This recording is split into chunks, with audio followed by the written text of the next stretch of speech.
नमस्कार, अस्सलाम वालेकुम नाज़रीन। पल पल न्यूज के न्यूज रूम से मैं हूं आपके साथ नदीम अकरम।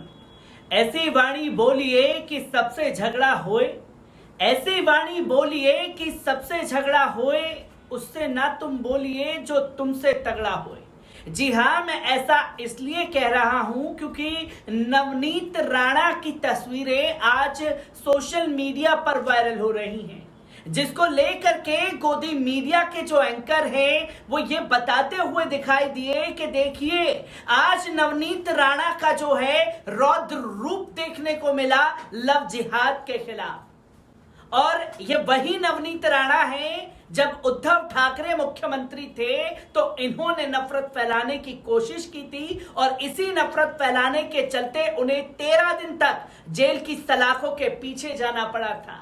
अब हालांकि इनकी सरकार आ चुकी है तो सड़कों पर और थाने में तांडव मचाती हुई नवनीत राणा दिखाई दी हैं। किस तरीके से थाने में घुस करके लव जिहाद के नाम पर बवाल मचाया है नवनीत राणा ने, पहले इस वीडियो पर नजर डाल लीजिए।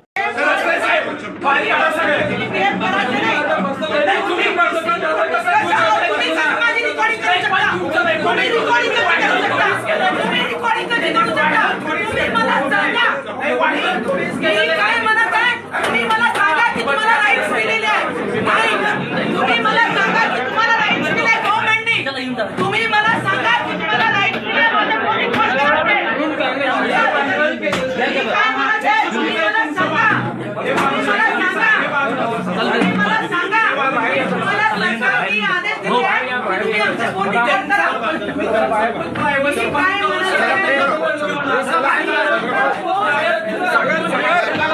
आपने ये वीडियो देखा और ये जो रौद्र रूप बताया जा रहा है कि लव जिहाद के नाम पर रौद्र रूप नवनीत राणा ने धारण कर लिया। असल में नवनीत राणा का ये जो रौद्र रूप बताने की गोदी मीडिया कोशिश कर रहा है, ये असल में सस्ती टीआरपी पाने का नतीजा है।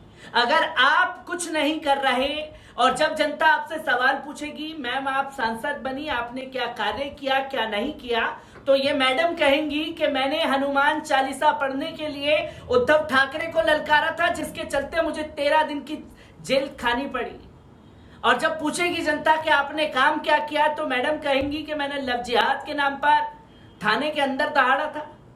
और इसी सस्ती टीआरपी पाने के चलते इन्हें फिर से गद्दी मिल जाएगी, सांसद बन जाएंगी या भारतीय जनता पार्टी बड़ा इनाम इन्हें दे देगी, जिसके लिए लगातार कोशिश कर रही हैं और मुसलमानों के खिलाफ भी जहर उगलने से पीछे नहीं हट रही। किस तरीके से पूरा बवाल नवनीत राणा ने मचाया है, एक बार इस पूरी रिपोर्ट पर नजर डालते हैं। महाराष्ट्र के अमरावती से सांसद नवनीत राणा ने बुधवार को राजपेट पुलिस स्टेशन में पहुंचकर हंगामा किया। वे हिंदू संगठन के कार्यकर्ताओं के साथ थाने में पहुंची। नवनीत का आरोप है कि लव जिहाद के मामले में की शिकायत के दौरान उन्होंने पुलिसकर्मी को फोन किया था और उसने उनका फोन रिकॉर्ड कर लिया। इसी बात से वे नाराज हो गईं। उन्होंने गुस्से में अफसर से पूछा, रिकॉर्डिंग का हक किसने दिया?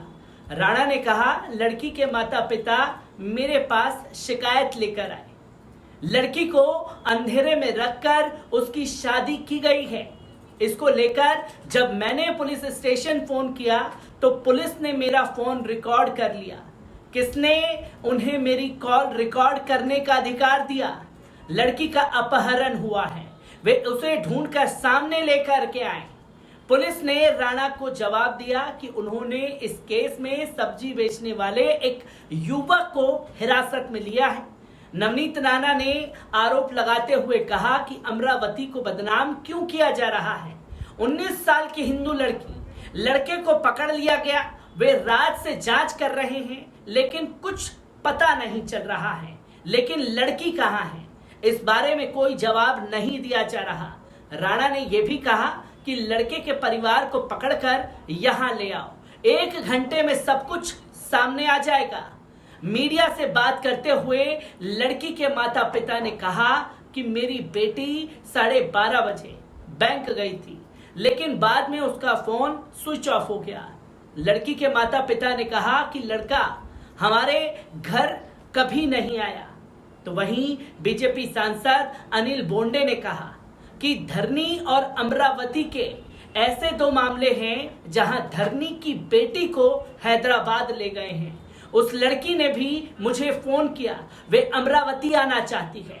मैंने पुलिस से उन लड़कियों को ढूंढने और छुड़ाने का अनुरोध किया, लेकिन इन मामलों को उतनी गंभीरता से नहीं लिया गया जितना उन्हें होना चाहिए था।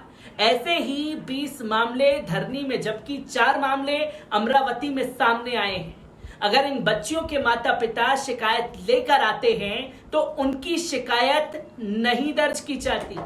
लव जिहाद के नाम पर मैडम थाने में बवाल काटती हुई नजर आई। तो वहीं महाराष्ट्र के अमरावती सांसद यही नहीं रुकती हैं। उन्होंने नवनीत राणा के पूर्व सीएम उद्धव ठाकरे पर जोरदार हमला भी बोल दिया। उन्होंने साफ तौर पर कहा कि जलगांव में कार्यक्रम के दौरान बोलते हुए उन्होंने कहा कि मैं मुंबई की बेटी और विदर्भ की बहू हूं, इतनी कमजोर नहीं हूं। अगर तू शिवसेना वाला है, अगर तू ठाकरे है तो मैं भी राणा हूं। दरअसल नवनीत राणा ने जलगांव जिले के सामूहिक हनुमान चालीसा पाठ का आयोजन किया था। इसी दौरान उन्होंने शिवसेना प्रमुख उद्धव ठाकरे पर जमकर निशाना साधा। राणा ने मंच से कहा, जब उद्धव ठाकरे राज्य के मुख्यमंत्री थे तब हमने उनसे अपील की थी कि राज्य के विकास और परेशानियों को दूर करने के लिए उन्हें हनुमान चालीसा का पाठ करना चाहिए। लेकिन चांदी का चम्मच लेकर पैदा हुए ठाकरे को जनता की तकलीफों से कोई लेना देना नहीं है। उन्होंने हमारी विनती को नजरअंदाज कर दिया, इसलिए हमने उनके घर के सामने जाकर हनुमान चालीसा पढ़ने का फैसला किया था। हमको धमकी दी गई, हमसे कहा गया कि जिस पैर से मुंबई आओगे उस पैर से वापस नहीं जा पाओगे। जिसके बाद हमने उनके चैलेंज को स्वीकार किया और मुंबई आए। उन्होंने हमारी विनती को नजरअंदाज किया, इसलिए हमने उनके घर के सामने जाकर हनुमान चालीसा पढ़ने का फैसला किया था। हमको धमकी दी गई, हमसे कहा गया था और हमारे बारे में ना जाने किस तरीके से आरोप नहीं लगाए गए। उद्धव ठाकरे पर निशाना साधते हुए राणा यही नहीं रुकती, कहती हैं कि उन्हें यह लगा कि जेल से निकलने के बाद मैं डर कर बैठ जाऊंगी। मैं जेल में 12-12 घंटे हनुमान चालीसा का पाठ कर रही थी। मैंने कहा था कि मेरी भक्ति में जरा भी शक्ति होगी तो उद्धव ठाकरे तू उनकी असली जगह पहुंचाऊंगी। आज आप देखिए, जिन शिव सैनिकों के दम पर ठाकरे फूल रहे थे, आज उनके घर में खड़ा रहने वाला कोई कार्यकर्ता नहीं बचा। नवनीत और उनके विधायक पति रवि राणा को हनुमान चालीसा पढ़ने के लिए आने पर उन्हें गिरफ्तार किया गया था, जिसके बाद 13 दिनों तक जेल में रहना पड़ा था। इस बात का गुस्सा आज भी उनके मन में है जो जलगांव की सभा में उनकी जुबान पर आ गया। वहीं रवि राणा ने कहा कि उद्धव ठाकरे ने हनुमान चालीसा नहीं पढ़ी, इसलिए उनके 40 विधायकों ने उनसे नाता तोड़ लिया। आज वो सत्ता से बाहर हो गए, जिसकी तस्वीरें लोगों के सामने आई और किस तरीके से तांडव लव जिहाद के नाम पर, उद्धव ठाकरे के नाम पर बिल फाड़ती हुई नवनीत राणा नजर आई। मैं नवनीत राणा से जुड़ी हर एक अपडेट आप लोगों के साथ साझा करता रहूंगा। दीजिए इजाजत, शुक्रिया।